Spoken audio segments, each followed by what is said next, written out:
Hey hello guys, welcome back to the channel. তো অনেক দিন পরে এভাবে ব্লগটা স্টার্ট করছি।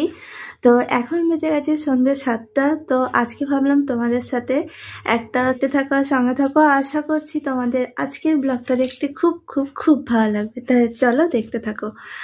তো এখানে আমি নিয়ে নিয়েছি, দেখো 2 কাপ মতো ময়দা নিয়ে নিয়েছি আর 1 কাপ মতো আটা নিয়ে নিয়েছি।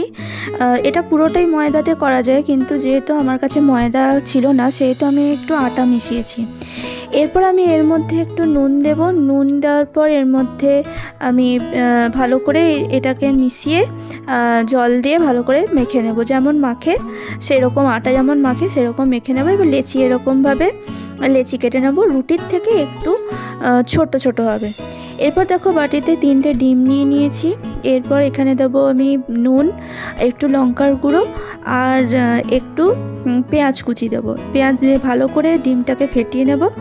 এরপর লেচিগুলো যেগুলো কেটে রেখেছিলাম সেগুলোকে ভালো করে পরাঠার আকারে আমরা বেলে নেব। এরকমভাবে দেখো মুড়ে, এরকম 4-5টা মুড়ে পরাঠার আকারে বেলে নেব। এরপর আমরা ওই পরাঠাটাকে ডিমের ওই যেটা আমরা গুলে রেখেছিলাম সেটাতে ডুবিয়ে তাওয়ায় ভেজে নেব। ব্যাস, আমাদের ডিম পরাঠা রেডি।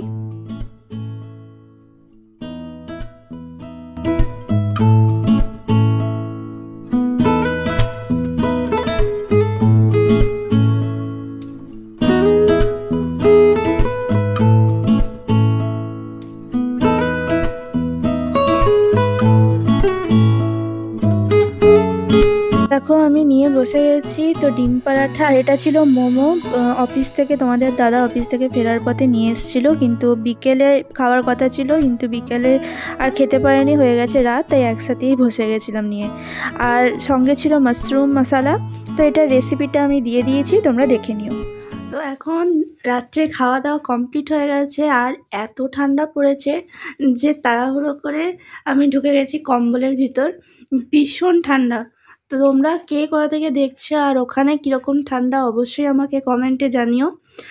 তো আমি তো থাকি হুগলির দিকে, তো এখানে প্রচুর ঠান্ডা পড়েছে এই দুদিন। ব্লগটা যদি ভালো লেগে থাকে অবশ্যই একটা লাইক আর কমেন্টে জানিও তোমাদের কেমন লাগলো, আর শেয়ার করে দিও আর সাবস্ক্রাইব করে আমার পাশে থেকো। তো আজকের মতো টাটা।